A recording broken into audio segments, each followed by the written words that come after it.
YouTube, welcome to my channel, and my name is Leonardo Ringo, and this is my first episode of the new channel. It is called I Got Your Bag, and in this channel I'm gonna interview a lot of people who's gonna spill some information for you and me about the camera gears, you know, and what type of gears that they bring, what kind of cameras, what lenses. Well, that's for photographers, but in the end, you know, I'm gonna do some random stuff. I'm also gonna interview some other musicians, you know, with their bags or what's in their case, what's in their rigs, stuff like that. This is the first episode of I Got Your Bag. In this episode, I'm gonna present to you. His name is Erwin Ramadan. He's a lecturer teaching photography, BNews International. He was a journalist back in the days. He worked in France before, some other country. He covered the Gulf War back then. And it's all about the type of gear he chooses. And thank you very much for watching this video. And I really expect you to give comments below. And also, please kindly do subscribe. I will post videos once a month. Mostly will be photographers, videographers, musicians. So, without further ado, I Got Your Bag. Kayaknya tahun 50-an. Awal tahun 50-an. Jadi saya terima waktu itu kamera saya pertama yang Kodak Instamatic. Not Instamatic. Kodak yang Retina. one shot and just one lens with nothing else, you know. Itu dari orang tua. Iya, dari ayah saya, dibeli di Amerika waktu itu tahun 50. Terus apa? Waktu itu Pak Erwin pakai itu buat apa?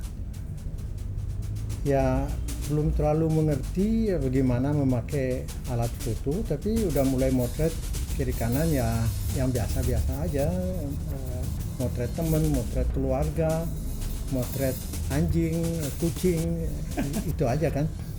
Tapi saya sudah mulai tertarik untuk lebih maju karena ayah saya memakai Leica. Oke. Leica 3F atau F3 yang waktu itu kelihatannya sebagai suatu yang teknologinya sangat mutakhir. Jadi itu saya terpukau banget dengan itu.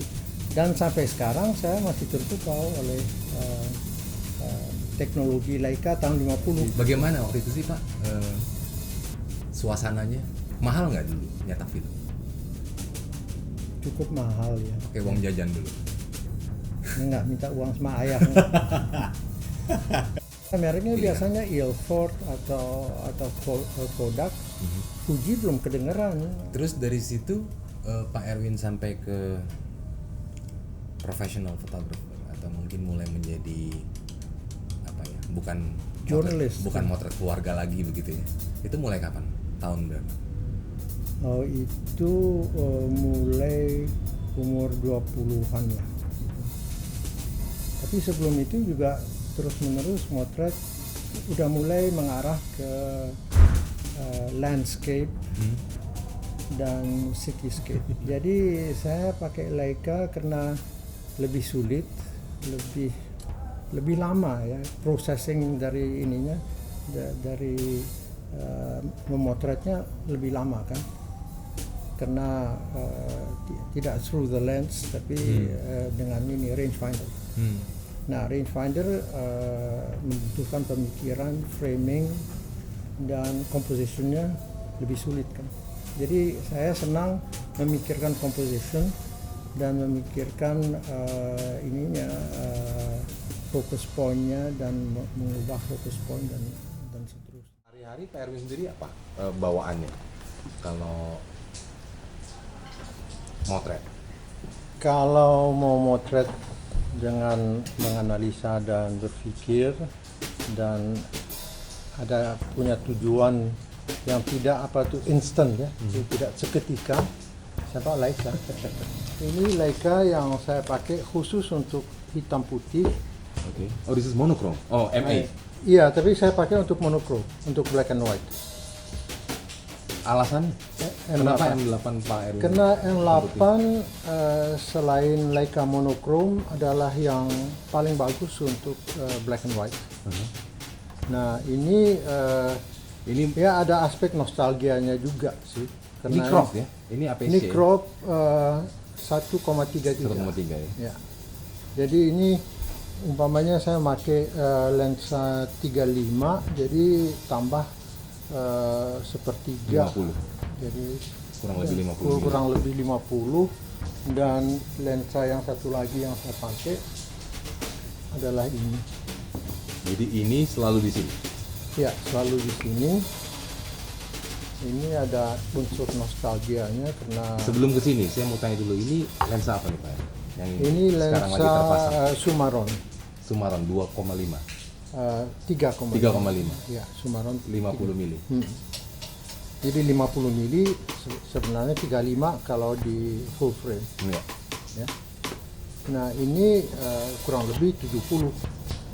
Ini Summicron F2. Boleh dibuka Pak Erwin? Ini, Wow.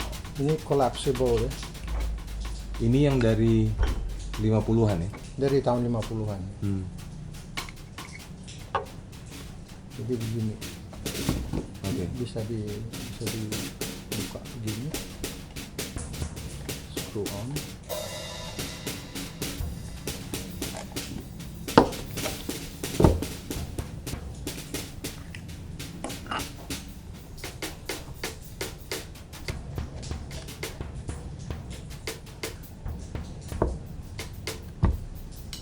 Yang jadi main lens yang mana? Ini kalau saya Summicron atau? enggak, Sumaron ini Kenapa alasannya? karena 50, Oke. 70 Oh, ini is- terlalu dalam ya. terlalu dalam ya, terlalu besar. Sebelum kita ke kamera mungkin ke tasnya dulu Pak Erwin. Tasnya Pakai tas apa sih seorang Erwin Ramadan? ini Wow, tasnya saya belum pernah dengar ini merek Journ. kayaknya merek buatan lokal, tapi merek asing. Oh, Indonesian ya? Ya, Indonesia. Wow. Bagus banget. Ya, Apa yang Pak Erwin suka sama tas ini? Kenapa pilih ini? Apa karena buatan Indonesia saja? Karena Apa karena- semuanya bisa masuk, termasuk ini nih, Oh, monopod. monopod. Saya bawa 2 monopod. Dan Ini jadi apa sih monopodnya? Phonic. G-Phonic. ya. Nah, monopod ini kan bisa langsung dipasang dengan di atas kamera. Apalagi untuk kamera ini Nah, ini tradisional, Leica tradisional di lakban. ya ditutup. Kenapa yang M8 tidak? Belum. M8 karena copot aja. Saya mau tanya deh, Pak Erwin sebagai purist Leica user, kenapa sih mesti di lakban? Banyak juga teman-teman yang pakai Leica, entah red dotnya yang di lakban atau semuanya dibikin diskret. Saya tutup karena satu, banyak orang yang nanya Nanya. kalau lihat Leica. Jadi saya nggak bisa motret, harus jawab tentang ini alat foto saya. Oke. Jadi untuk menghindari terlalu banyak pertanyaan. Kedua, karena banyak orang yang melihat ada apa tuh nilai snob atau nilai soft Oke. ya, ya Dengan dengan red dot Leica, itu ya? dengan ya. Jadi saya menghindari itu juga. Pemotretan di mana sang fotograf atau sang pemotret harus pakai otak. Kalau sekarang kan nggak usah pakai otak, ada software, ada hardware, tapi nggak ada brainware kan. Nah ini banyak memakai brainware atau memaksa kita untuk pakai otak kita sendiri. Jadi ada kepuasan tersendiri kalau fotonya berhasil, kalau fotonya bagus, itu karena karya kita. Gitu. Nah yang saya lihat umumnya sekarang pemotret, apalagi dengan handphone, itu bukan karya kita sendiri, karya komputer. Oke. Dengan dikasih filter begitu ya. Iya, jadi buat saya yang penting adalah karya si pemotret atau si fotograf lebih penting daripada foto yang bagus yang dipakai dengan software aja. Oke, Pak Erwin di M240 ini lensanya diceritain dong Pak. Ini lensanya besar banget Pak. Lensanya lensa 18 mili, Wow. 3,5 ya. Ini Wide saya- lens. Kenapa suka wide lens Pak Erwin di M240? Cityscape. Oke. Jadi Nggak terlalu wide ya? enggak. 24 bukannya lebih 21 mungkin? 21, 24 saya kira tanggung. Kenapa enggak langsung yang super wide aja? Dan ini nggak ada distorsi ya? Enggak ada distorsi. Dan ini Ini 18, memberi 35. perspektif ya. Perspektifnya luar biasa. Dan warnanya juga luar biasa. Ada sedikit ini kekurangannya itu ada gelap-gelapnya di pinggir. Oke, berarti ini lensa crop atau apa memang lensa full frame? Ini Lensanya sendiri. full frame, tapi full frame ini kalau ditransfer ke sini menjadi 24 mili. 24 mili. Jadi saya bisa ambil Tanpa vignette pastinya ya, kalau di M8. iya, apalagi kalau hitam putih nggak ada problem vignetting. Nah, selanjutnya kalau Wah, masih ada lagi. untuk portrait saya pakai ini.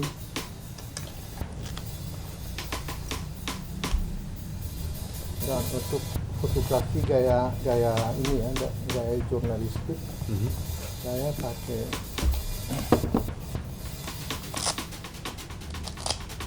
ini yang 35 Wow, Sumilux. Sumikron. Summicron. Oke. Summicron 35. Look at that. Ini lebih banyak di M8 atau di M240? Di M240. Oke, Karena ini kan sudah 35 ya. sudah ada pasangannya. ya? Lalu Summicron 50. yang ya klasik. Dan untuk ini Ini 90 mili. ini 90 mili untuk portrait. Jadi ini yang standar yang saya selalu bawa. Ya Pak Erwin bawa ini terus setiap hari. Iya. Kalau dengan sedang membawa Leica System ya. Ya kalau bawa Leica System. Oke, dan ini menentukannya bagaimana Pak Erwin? Apa ini semua M240 hanya dua ini kayak M8? Ya, dua ini kan 8, tapi ini juga bisa kan 8. Iya, tapi yang paling sering formasinya bagaimana? 50-50. Jadi kalau misalnya Pak Erwin mungkin dengan 90 mili Jadi 135. ingin lebih dekat, Ya. mungkin pasangnya di M8 gitu. Ya. Jadi 120, 135. Jadi ini sistem ini sudah sempurna sekali dan ini juga bisa warna. Cuma Pak Erwin memutuskan hanya black and white. Ya. Karena hasilnya sangat memuaskan. Luar biasa. Ada apa lagi sih Pak Erwin di dalam tas? Itu saja. Ya, Biasanya itu, seorang Erwin Ramadan bawa apa aja sih? dua monopod 2 monopod, lensa, dan 5 lensa, 6. saya kira untuk ini untuk Viewfinder. dapat viewfinder seperti ini Oh itu 18 mili ya? ya supaya saya bisa ini apa tuh Ini electronic viewfinder. ini electronic viewfinder dan Jadi semua settingan Pak Erwin bisa di sini. muncul semua di Iya, situ ya? bisa di sini begini dan ya udah kayak kamera reflex juga sih. Kalau mau bicara terus terang viewfinder pun nggak saya pakai preset. Jadi saya pasang 8 atau 11 saya Jadi full auto ya? full auto dan tidak pakai viewfinder ataupun live view ya. paparazzi style. Ya. Kalau Pak Erwin dulu pernah main film juga dengan merek yang sama Leica gitu. Mana lebih? Kalau soal efisiensi sudah pasti lebih efisien digital. Kalau untuk result, Saya kira film membutuhkan kemampuan dan analisa yang jauh lebih mendalam dan hasilnya jauh lebih memuaskan. Tapi kan sekarang kalau di Indonesia udah susah kan untuk membeli dan mencuci film dan mencetak. Mencetak mungkin masih agak gampang, tapi membeli film dan mencuci kan nggak seperti dulu kan. Dulu di setiap jalan ada cuci cetak film kan. Saat itu kalau saya pribadi ya barangkali lebih suka digital karena satu, ongkos biayanya jauh lebih rendah dan hasilnya jauh lebih cepat. ya. Dan untuk seorang jurnalis yang penting kan kecepatan Betul. kecepatan hasil. Dan buat itu digital barangkali lebih berguna. Selain itu, saya kira foto itu adalah masalah komposisi, masalah cahaya, dan masalah warna. Dan terlalu banyak orang sekarang, fotograf sekarang, menganalisa habis-habisan pixel, warna, dan semua aspek teknis. Terlalu banyak membicarakan teknologi dan teknik sampai nggak motret. Kebanyakan teorinya, kurang prakteknya. Saya bisa shoot from the hip karena saya sudah berpikir sebelumnya kan. Kalau nggak, apa guna shoot from the hip, nanti dapatnya paling kita potret cuma sepatu kita sendiri. Nah, banyak foto yang orang memotret sekarang tanpa mengerti apa yang dia potret. Mencari arti ya, mencari meaning dari fotografi itu barangkali jauh lebih penting daripada membuat foto yang indah dan sangat artistik. Saya pernah memotret sama banyak wartawan Indonesia. Waktu itu ada satu pertemuan dengan negeri Belanda. Orang Belandanya ini bikin observasi, kenapa orang Indonesia nggak pernah berpindah tempat, maju atau mundur kalau mau motretnya dari posisi yang sama. Itu yang saya kira sangat merugikan fotografer, memotret dari posisi yang sama. Kita ngomong soal fotografer lain, siapa sih Pak Erwin yang menginspirasi Pak Erwin kalau idola ya? Fotografer asing atau lokal mungkin? Enggak, waktu saya kecil saya pernah diajak berlibur di rumahnya Cartier-Bresson. Ya, jadi saya sempat kenal dengan Cartier-Bresson. Ngobrol langsung? Iya, dia teman dari ayah saya. Oke. Tapi saya waktu itu masih kecil ya. Jadi saya tidak terlalu menghargai Cartier-Bresson. Tapi melihat fotonya, yang saya lihat adalah apa yang dia namakan decisive moment ya, momen yang menentukan. Untuk motret itu ya, untuk wartawan ya itu gampang dimengerti bahwa momen yang menentukan itulah yang harus difoto. Okay. Selain itu, saya kira juga komposisi dari Cartier-Bresson adalah komposisi yang sangat artistik, tapi dia juga sangat jurnalistik. Nah, saya pernah mengalami itu waktu perang Irak, Desert Storm. Saya memotret evakuasi dari Irak ke Jordan. Saya di sana. Ya, saya di Jordan. Dan saya memotret pengungsi dan evakuasi orang Irak ke Jordan itu dengan mobil-mobil, bawa kasur, bawa semacam rantang itu, kayak a biblical scene gitu. Kayak kayak dari Bible ya. kayak dari Bible, dari kitab suci ya. Jadi itu salah satu foto yang paling luar biasa saya buat dalam hidup saya. Barangkali masih ada di Arsip Nasional ini, di Suara Pembakaran. Kedua, ini komposisi dan artistik juga. Foto yang saya buat di Beijing tentang jutaan sepeda. Jutaan sepeda Ya, lagi parkir begitu. ribuan lagi jalan dan bunyi sepeda itu kedengaran gitu. Wow. Nah, itu foto Itu tidak sengaja apa memang street photography atau? street photography tapi journalistic photography juga ya.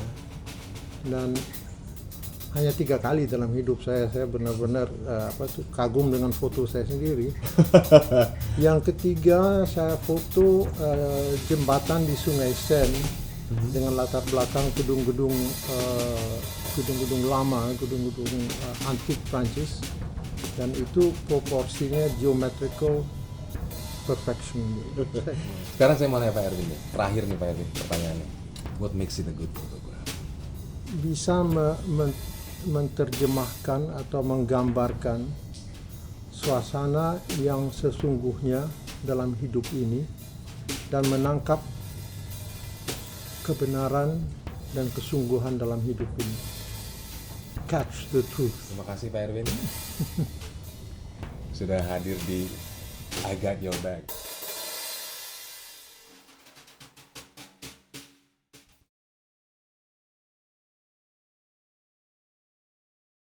Okay, I was held up at Amman Airport with something like this.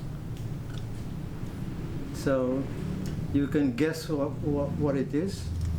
And I was interrogated a long time at what is Looks like an this? Uzi. Yeah, and then What is that? I had to explain that I was a journalist and that this is photographic equipment. I never seen anything like that. So I had to show the Jordanian security services that it worked like this. And they still were very skeptical. What is a machine gun? Yeah, so this is a Russian Zenit.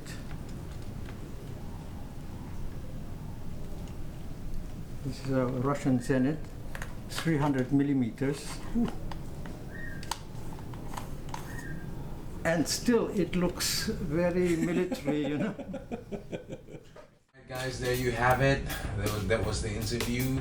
That was with Erwin Ramadan, a photojournalist that is now currently working. He's teaching photography at Binus International.